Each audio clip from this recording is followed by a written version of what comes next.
With the variety of VR headsets growing drastically in the past few years, it's getting harder and harder to pick which headset is best for you. When picking out a VR headset, it's important to narrow down your priorities. This video will be split up into 4 different parts: portability, price, performance, and patience. We're going to be going through each one of these factors to find which headset is best for you.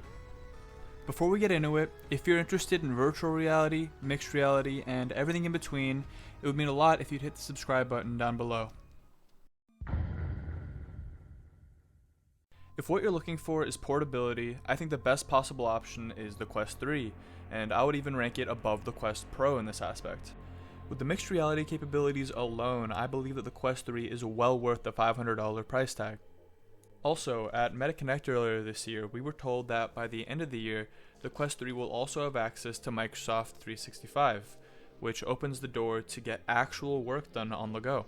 With the new Snapdragon XR2 Gen 2, the performance has also skyrocketed, and with this new processing power, all your favorite games are going to look even better. I mean, some of these side-by-side comparisons absolutely blow me away. Believe it or not, but we're in a very unique time when it comes to VR. Prior to the release of the Quest in 2019, standalone VR experiences were few and far between. It was around this time that most people's VR experience stopped at the Google Cardboard, or those horrible plastic headsets you have to put your phone into. That being said, I think it's amazing how far portable VR has come over the years. So if you're looking for a portable VR setup, look no further than the Quest 3.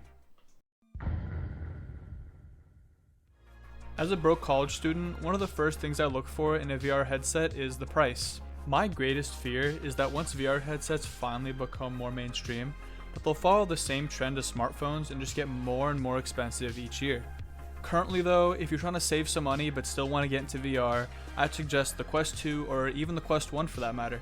With just a few minutes of scrolling on eBay, I found multiple offers for Quest 2s under $150, and one even under $100. And with the original Quest, it only gets cheaper, finding used models for below $100.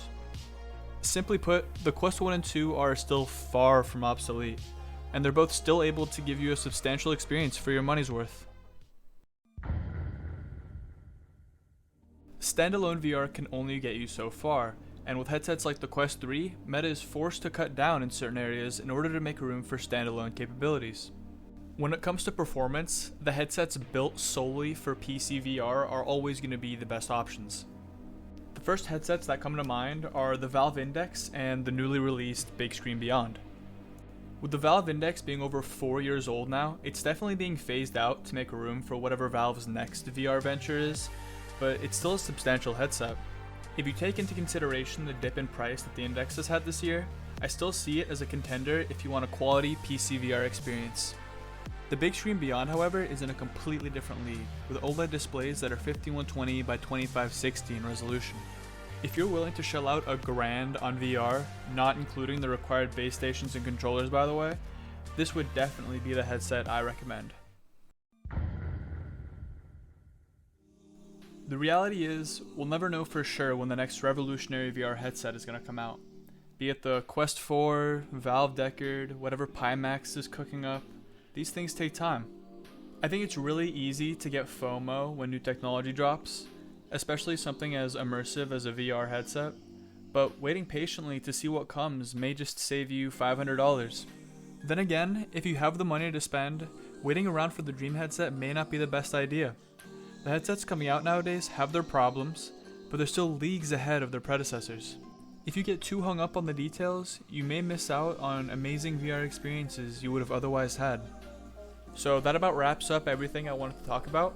Please let me know down in the comments what you think I should talk about next, and don't forget to hit that subscribe button. Thanks.